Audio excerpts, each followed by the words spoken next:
welcome to the great detectives of old-time radio. From Boise, Idaho, this is your host, Adam Graham. If you have a comment, email it to me, box13@greatdetectives.net. Follow us on Twitter at Radio Detectives and check us out on Instagram. Instagram.com/Great Detectives. If you're not subscribed to our podcast, I do encourage you to subscribe with your favorite podcast app so that you never miss an episode. You can subscribe with Apple Podcasts, TuneIn, Stitcher, or Amazon Music at Amazon.com/OTR Detectives. Also, I do want to encourage you to check out my wife's business, Ashira Clips, at lilarose.biz. That's LILLA rose.biz/Ashira, ASHIRA. There she offers a wide variety of different hairpins, hair clips, headbands, and other accessories to fit a wide variety of taste. And they also come in different sizes to suit different hair types and links. So check it out at lilarose.biz/Ashira. But now let's go ahead and get into this week's episode of Philo Vance. The original air date, September the 6th, 1949, and the title is The Oxford Murder Case.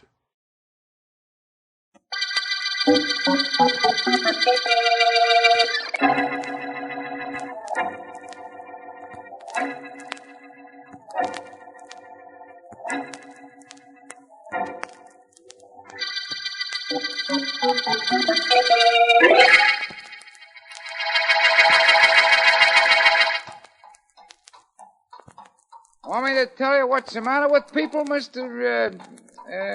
Vance. Philo Vance. Oh, yeah, that's right. Vance. Want me to tell you what's the matter with people, mister? Well? They're in a hurry. Always in a hurry. Rush here, rush there. Why? Well, some people have to be in certain places at certain times. But why? Well... Suppose everybody was late getting there. Then it wouldn't make any difference, would it, Mr. Mr. Vance. Philo Vance. Oh, yeah. Perhaps your logic is correct. So happens I have an appointment with the district attorney, and I'm early, so I thought I'd take your hansom through the park. Oh, I'm glad you did. Nice to have somebody to talk to. Of course, I could talk to my horse, Sadie, and in fact, I do. But once in a while, a man likes to get an answer, huh? Isn't that right, Sadie? Huh? Right, Mr. Smith. Edward Smith. No, Vance, you said it was, didn't you? Yes, but that seems such a long time ago. Oh, yeah. Say, what are you doing up at the district attorney's, Mr. Vance? You're not in trouble, are you? Hardly. I'm a private investigator, and Mr. Markham is a friend of mine. Oh, you say you're a private investigator, Mr. That's right, I am. Funny thing me driving you, then. Awful strange things been happening in this park last couple of days. What? Well, for the past year, rain or shine, hot or cold, an old gent and a lady, about 60, 70 maybe, have been meeting on the bench just around the bend of the road. Yes? Well, last couple of nights, only the lady was here. Seems like she was waiting for the old gent, but he ain't showed up.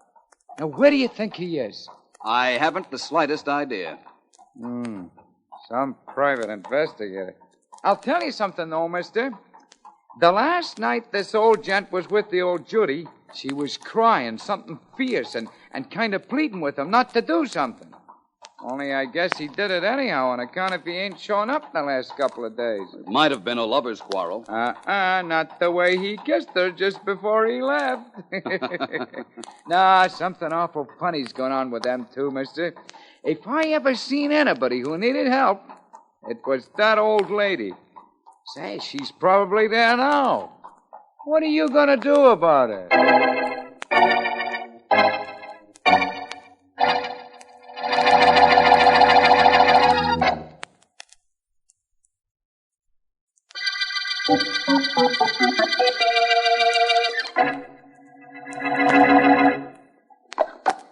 Well, let me know what happens, will you, Mr. Vance? Yes, I will, Cabby. Hello. Something wrong? No, nothing really. Forgive me for speaking to you. My name is Philo Vance, and I understand you're in trouble of some sort. No, no, I don't think so. Thank you just the same, sir. You're very kind, but there really isn't anything. You are crying. Mr. Vance, when you reach my age, there are so many things a woman can find to cry over. It's really nothing anyone can help me with. You might tell me your name. That certainly isn't a secret you'd mind sharing. Well, I'm Mary Davis. Miss Mary Davis. Hello, Miss Davis. Hello. Now that we've met formally, do you mind if I sit here on this bench? Oh, not at all. It'd be nice to have someone to talk to. Oh, thank you. Miss Davis, I'm a private investigator. Oh, really? How nice.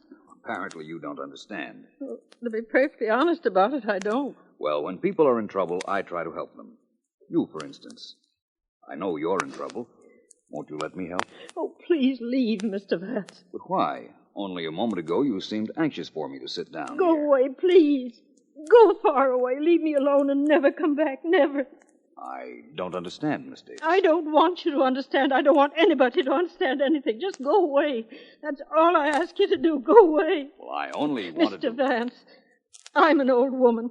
I love only one thing in this world, one man.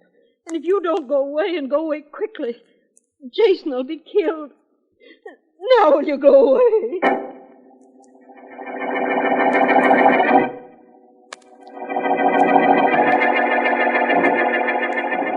Kind of cramped in this room. Guess you'd rather be out in the park with your girlfriend, huh, Jason? You stop tramping up and down. Give me a little peace. Peace. I've got to think. Nothing to think about. You do like I say, you'll be able to keep those nightly meetings with your girlfriend. She's probably out on that bench waiting for you now. Don't you want to go see her? Well, of course I do. Only you're not to talk about her. I won't let her be talked about by anyone like you. I won't. Do you hear me? Sit down, you old buzzard. If I'd blow on you, you'd fall flat on your face. Let's get this thing down pat so we don't miss tonight. What time do you unlatch the door so I can get in? Mr. Woods, I've been butler for the Oxford family for 20 years. You can stay there another 20 for all I care. Nobody will suspect you. That's why I dreamt this whole idea up. You open the front door. I come in. You hand me the combination of the safe. I pick up all that cash and those jewels in the library safe. You go out before anybody knows I've been there. Oh, I can't. I can't do it. I can't get you the combination. I can't let you in the house. Okay, so you stay here till you decide you can. Look, I just made up my mind. You're getting out of here right now, reporting for work. You know Oxford opens the safe every night. Watch him close and get the combination, and at midnight you're coming down and unlatching the front door. Am I? You don't, and I'll take care of that Judy you're so in love with, that Mary Davis. I told you never to mention her. I'll do more than slap you and mention her if you don't do like I say. How come you never married her, Jason? Oh, shut up. Shut your mouth. Okay. I guess that is none of my business. But money and jewels are my business. You're going to do as I say about that door and the safe so that at midnight tonight, business is going to be very, very good.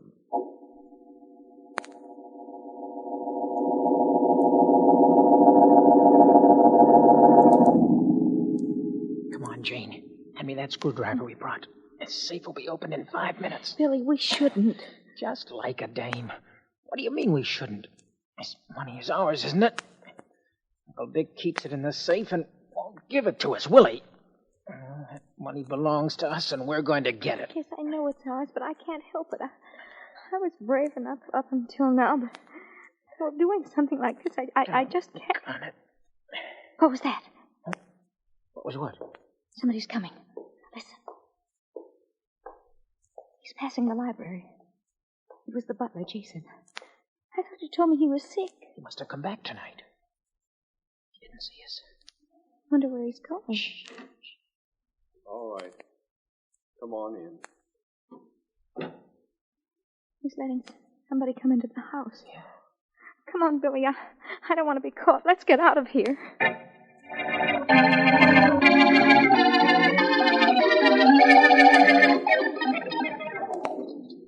You're roll, Vance, only please, no double sixes. I have enough trouble beating you at backgammon without your getting lucky, too. All right, Markham. No double sixes. Here we go. Oh. 4 and an ace. Well, I think I'll make a board point. There. Your play, Markham. Yes, I know. Now, let's see. What points would I like to throw? The dice won't be able to hear even after you decide. Oh, you can't be too sure. They're my dice, you know. By the way, Vance, what delayed you tonight? An incident in the park with a charming old lady. It's still bothering me, by the way. I wish she'd have let me help her. I imagine by this time, so does she. Well, I think I'd like a 6-5 combination. I get it. I can close up a point on my home board. Here we are. 6-5. Well, Vance. Well, wait until the district attorney hears about the district attorney and his crooked dice. You know, Excuse me, Vance. Oh, surely. Hello? Mr. Markham? Yes? Rogers at headquarters. Yes? There's been a murder at 42 Johnson Street. What? A man named Oxford lives there alone. He's been killed. The butler's missing and the safe's been robbed. Right, Rogers. I'll be down there right away with Philo Vance.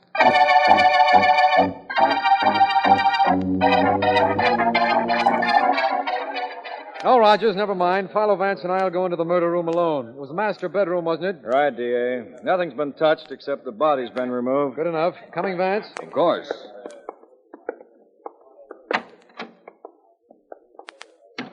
Well, it seems to be an open and shut case, Vance. The downstairs door wasn't forced, the windows hadn't been jimmied, and the butler's disappeared. Apparently, he got tired of working for a living, strangled his employer, and departed. Apparently. You have a file on him, Markham? Rogers checked. We know his name, Jason Masters. Mm-hmm. But he's never been in trouble, and apparently he's worked here for quite a while. I see. Anything else I should know? Only that the dead man had a niece and nephew, Jane and Billy Reed. They're his heirs. Will you want to see them? I might as well. Apparently our murderer has covered his tracks pretty well. Perhaps Jane and Billy Reed might lead to a clue.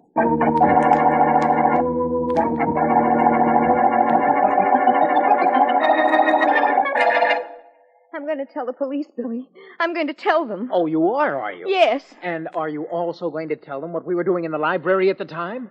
Are you? Yes, I'll tell them that. I'll tell them anything. We needed our money, so I agreed to help you get it from Uncle Dick's safe. But we know who killed him. We've got to tell. Do we? Yes. Oh, fine. Well, then tell me, who killed Uncle Dick? The man Uncle Dick's butler let into the house while we were there. And who was that? Well, I don't know. All we know is that we were there and that some unknown man came into the house. You've got nothing to tell the police. I haven't, but you have. You stayed behind when I ran out the back. Jane. Billy, did you... Shh. That might be the police again. Oh. Now, calm down, Janie. Come in. Good evening. I'm Philo Vance. Hi, I'm Bill Reed, and this is my sister, Jane. And look, Mr. Vance, if it's about Uncle Dick's death, we don't know a thing. Not a thing. Wait a minute, that's not true. Jane. I don't care, it's not. Vance, you're not the police. I know about you. Please don't have us arrested. We didn't do anything. Perhaps you'd better finish what you started to say when your brother stopped you. Well, we were in the house when Jason the butler let a man in. We don't know who it was. I ran out. But don't listen to her, Vance. She doesn't know what she's saying. It's true. Find the man that Jason led into the house, and you'll find my uncle's killer, Vance.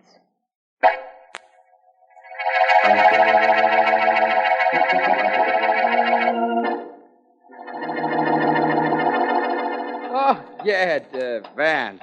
Well, like I was saying, mister, riding through the park in my hansom cab gets to be a habit. See? You rode in it last night, you ride in it again tonight. That's right. Let me off here, will you? Oh, okay, but I don't know what your hurry is. People always in a hurry. Oh, city worker. Well, here's your money. Goodbye. Bye. Come on, City. Step on it. Come on, girl. Gotta get home, get something to eat. Good evening, Miss Davis. Oh, hello, Mr. Vance. I was hoping you'd come this evening. I want to tell you how sorry I am about being so rude last night. Oh, that's all right. Has your friend made an appearance this evening? No, but he will. Oh, I'm sure he will. It's too wonderful an evening for him not to come. I hope he does. Well, I thought I'd stop and say hello. I was trying to work out a problem in the hansom cab just now, but the cabbie wanted to talk, so I thought I'd get out. Oh. I'll see you again, Miss Davis. Good night, Mr. Vance. Mary. Mary, darling, where are you? Right here. Oh, I Jason. was waiting until you finished talking. Oh, darling. It's so good to be with you again. Please, Jason, let's not talk. Let's just sit here. I knew you'd come. I just told that nice gentleman you'd come. Well, I got here as soon as I could. I'm sorry about the last few nights. I couldn't get here. I know. From now on, nothing will ever separate us. Yesterday morning, I got word from the sanitarium. My wife died in her sleep the night before. Jason. Jason, darling. Oh, it's been so long. Many, many years, Mary. Too many. But it's not too late. Whatever time we have left, we'll spend together. We'll go away and forget. Forget? Yes, darling. Forget everything. Especially last night. The worst night any man ever experienced in his life.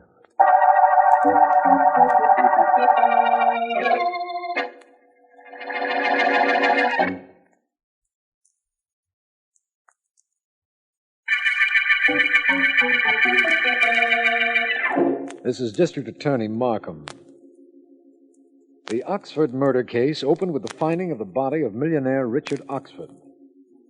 Vance has questioned his two heirs, Jane and Billy Reed, and has some information which he hasn't as yet disclosed to me. He feels that it pertains to the murderer. Jason, family butler to the Oxfords for many years, is missing. The last I heard from Vance, he had decided to visit... No. Please. No, I can't tell you any more, Mary. Don't ask me. But, Jason, you must. We can't start Perhaps off... Jason will tell me. Good evening again, Miss Davis. Mr. Vance. Mary, who is this? My name is Philo Vance, Jason. I was hoping you'd show up here tonight. You were Mr. Oxford's butler, weren't you? Yes, I was. But believe me... You had nothing to do with his death, I know. By the way, in case you think my coming here just now was coincidence, it wasn't. Miss Davis here mentioned your name the first time I saw her, the time she ordered me away. Yes, I did. I didn't mean to, Jason. Believe me, I didn't mean to. No, I don't imagine she did. But the fact that the Oxford butler was missing, the fact that she hadn't seen you for a few days, was too much coincidence to ignore, especially as the name Jason fitted both of you. I decided to wait for you to show up, and here you are. All right, here I am. Now what, Vance? Now you tell me who it was that you let into the Oxford house. How could you know that? It doesn't matter, Jason. Tell him. Please tell him. All right. It was a man named Harry Woods. He threatened harm to Miss Davis here unless I did what he said. Then he killed your employer. Well, I don't know. When I let him in, I went to my quarters. Do you know where I can find him? I know where he lives. I should. I was kept there for 2 days. Good. Give me the address, and Mr. Markham and I will try and get his number.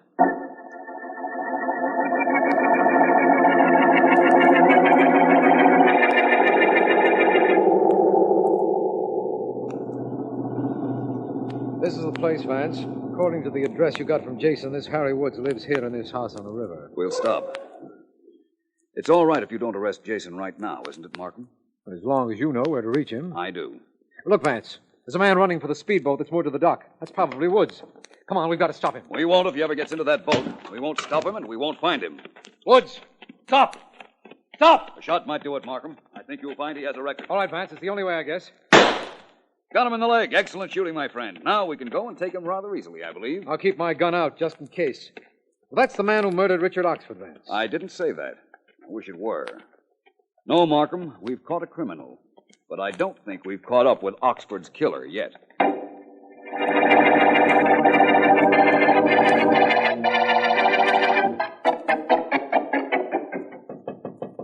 Come in. Mr. Vance? Miss Davis. Well, please come in. Thank you. Mr. Vance, I came to tell you that Jason and I are married. Congratulations. I'm glad you did tell me. And I came to ask a favor. He's told you all he knows about Mr. Oxford's death. Won't you let him leave town with me? We want to go away. Well, that's really up to the police to decide. I know, but you have influence.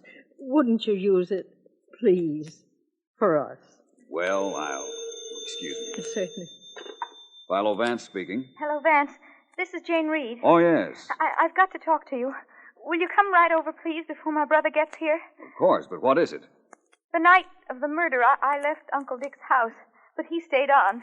He knows something about Uncle Dick's death. Please, Vance, get here right away. So Billy might know who killed Mr. Oxford, eh? Yes, I think so. I'm sure you can get the whole story out of him. Where is he now? Well, he's out playing tennis at Windmere Courts. But I want you to be here when he gets home. Maybe I ought to go to the Windmere Courts to see him. No, I want to be with you when you make him tell what he knows. Come here, Vance. I'll be waiting. Very well, Miss Reed. I'll come at once. Goodbye. Well, Miss Davis, or rather, Mrs. Jason Masters, I think maybe I'll be able to do as you ask. Oh, Someone who knows something about the murder of Richard Oxford is going to talk. wonderful. Well, it isn't wonderful yet. First, I've got to hear what he has to say. Oh, I'll tell Jason. He'll be so happy. I'm really good luck, and I'm going to remind him of it, too. Don't think I won't. About how I was here when the phone call came in and exactly what happened in the conversation. Do that. I'll be in touch with you, Mrs. Masters. Before very long, I promise you.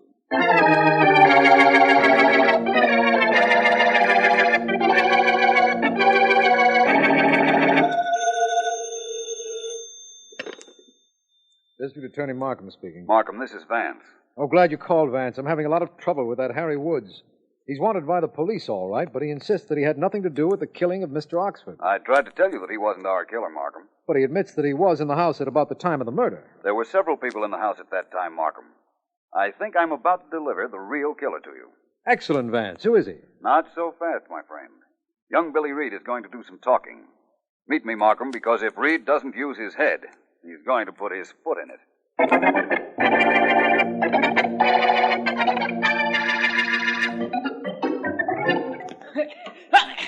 Hey, you're running me ragged, pal. Cut it out. Cut it out. Hey, let's see if you can hit that one back. Hey, you missed, friend. Outside. Well, looks like my game. Now me for the showers and home. See you later, Frankie. Okay, Billy. So long. Yeah, sure was. Dum dee dee dum dee dee da dee dum dee dum dee dee dum dee da dee. Mr. Reed. Oh, Jason. What are you doing out here at the courts? I came to see you. Come over here where we won't be watched. Well, all right. What is all this? How did you happen to know I was here? Oh, that isn't important, Mr. Reed. I understand you know who killed Mr. Oxford. Who told you that? The same person that told me you were out here. My sister? Why, she's crazy. I don't know who killed Uncle Dick. No, I do.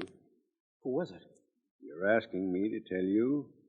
Why did your sister say what she did? Oh, because she knows I was in the house just before the murder took place. That's why. Oh, you were.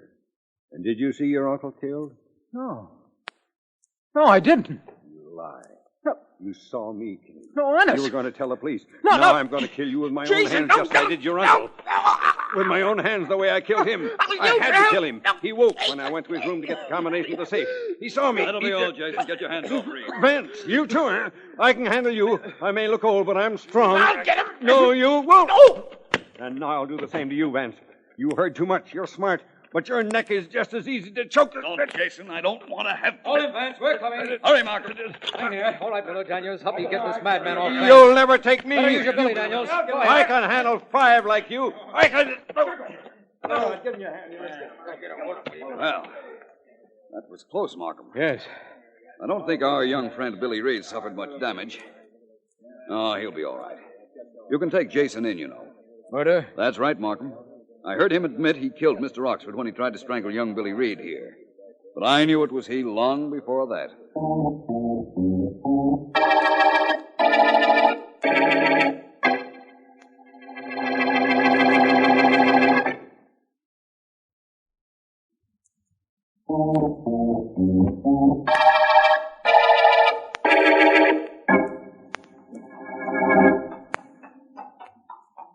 Say, I've been reading about your work in the Oxford murder case, Mr. Vance. That's right, Vance. Hey, I've been reading about it. You're pretty smart. Only you solved the case in too much of a hurry. Everything everybody does is in a hurry. Why? Well, it seemed like a good idea at the time. Let's let it go at that. Hey, tell me something. Yes? The papers say you knew it was this old Jason guy even before you heard him brag about it while he was choking this Billy Reed. How'd you know? Well, that wasn't difficult. First of all, Mr. Oxford was killed in his bedroom. Why would anybody kill him there if the only motive for murder was robbery of the safe? Oh. Oh, that's why it couldn't have been either that Billy Reed or his sister, huh? His sister had left the house, and young Reed had no reason to go into his uncle's bedroom. All he was there for was to get into the uncle's safe, and he could have done that rather easily. But how about this Harry Woods guy that the district attorney shot? He was a fugitive from the police, as I suspected, but he never knew that Jason had crossed him. Apparently, Jason had given him the combination of the safe, but Woods found it empty. And the reason it was empty was because Jason had been there first. Woods had no reason to go into Oxford's bedroom. None at all. Yeah. Well, how come Jason had a reason? He wanted the money from Oxford's safe. Money he could get married on. Apparently, his mind went a little haywire during the past few years, and he decided to get the combination of the safe from his employer's room. He was caught, and so he strangled Mr. Oxford. Seems to me he was taking a pretty big chance. Not really. There was always Harry Woods to throw the blame on. Yeah, sure there was. You know, there's one other thing I don't understand. And that is? Well, how this Jason all of a sudden made up his mind to kill young Billy Reed at the tennis court where you grabbed him. He thought he had to kill Reed. You see, Jason's wife was with me when Billy Reed's sister phoned and told me her brother was in the Oxford house the night of the murder and had probably seen the murderer. I repeated this conversation to Jason's wife. Oh, I get it now. The wife told him Billy Reed knew who the murderer was going to talk, and that he was at the tennis court. So Jason went there, huh? I suspected that would happen, so I called District Attorney Markham, and we were there, too. The ironic part of the whole thing was that Billy Reed actually didn't know a thing. He left the house soon after his sister did. Well, you got this Jason called on account of he had to get money in a hurry. Had to get it in a hurry. That's what I always say about hurrying. Gotta lead you to trouble. Oh, city. Well, thanks for the inside story. All right, this is the end of the line, Mr. Vance. Oh, yeah. And you're welcome. It's the end of the line, my friend, and also the end of the Oxford murder case.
Welcome back. Well, against all odds, the most likely suspect did it. And it was the butler yet. And he did it through strangulation. And he wasn't even a concertina player. For those of you who aren't subscribers, that ties into yesterday's episode. The handsome driver did have a good point. And it's interesting, he's talking like that about life going too fast and people being in too much of a rush in 1949. And certainly many people then and many people now would feel the same way. The challenge, of course, is when you live in a society, it's like driving in traffic. There's a flow of traffic, there's a flow of life. So if you live in a fast-paced society, that really influences the actions that you have to take. And the expectations that people have in terms of how fast they expect you to move. And so in our modern world,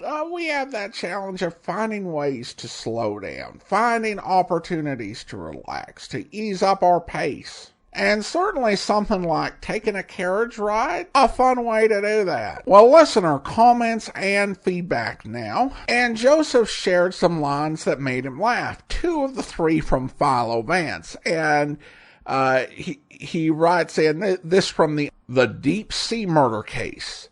Philo Vance, apparently you're connected with the fishing dock in a camera capacity. No, really? Who would have deduced that with such alacrity? I agree with you, Adam. Apparently this guy's the smartest in a world of stupid. And then this one from the Blue Penny murder case, Eddie Stevens. I can't have him alive. They know I've been duplicating sheet music copies. Somehow the multi-murderous cover-up seems to far outweigh the severity of the crime. Well, that's a fair point, Joseph, but there was a 1940s equivalent of the RIAA for sheet music piracy that could tip the balance. And then from an episode of Sam Spade, I forget which one, she was a banana peel on the steps of justice. Sam Spade does have a lot of great quotes. Joseph goes on, my favorite old-time radio series hasn't been played for a few years now. Candy Matson. I love the characters. Jeff Regan and Boston Blackie are also favorites. Love your presentation and choice of shows. Thanks.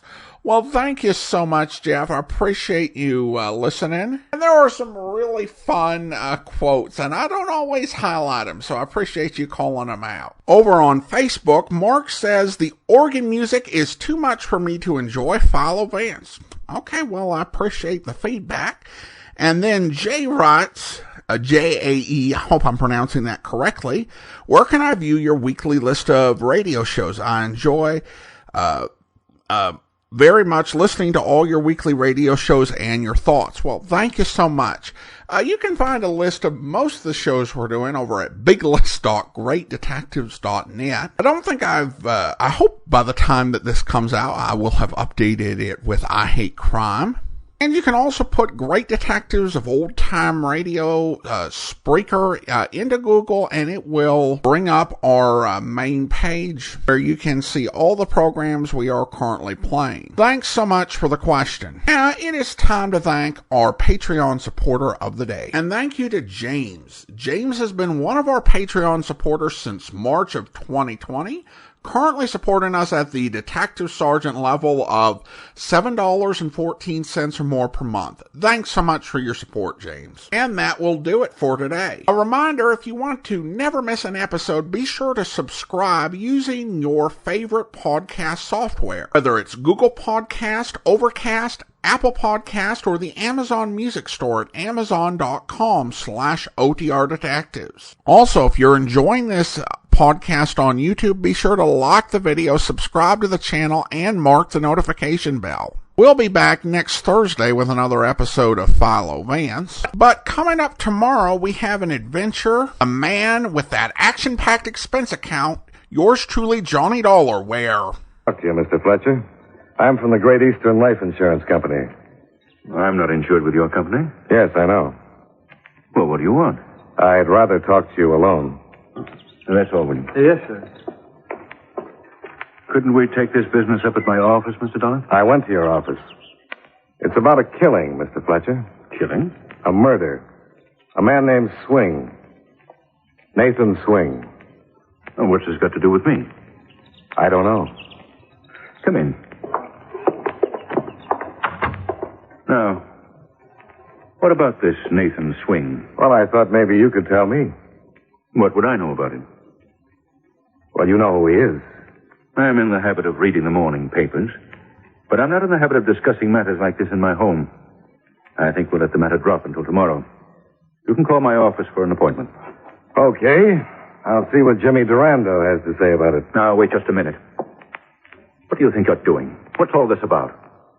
Well, I just said I was going to talk to Durando. If that makes you sore, I apologize. What's Durando got to do with this killing? I didn't say he had anything to do Now, with it. listen, Dollar. I'm an old hand at beating around the bush. Yeah, obviously. I mean dealing with people who beat around the bush. I don't like it. That makes us even. And I don't like guys who try to throw their weight around. Well, we agree on a lot of things. What's the matter with you? Don't you like your job? Oh, it's a living. Well, I suggest if you want to keep it, you'd better start doing things a little differently. I suggest you tell that to the people who pay me. I had that in mind. Well, suit yourself. I have to solve a killing. And until my company says lay off, I'm going right ahead. I hope you'll be with us then. In the meantime, do send your comments to box13@greatdetectives.net. Follow us on Twitter @Radio Detectives and check us out on Instagram, instagram.com/greatdetectives. From Boise, Idaho, this is your host, Adam Graham, signing off.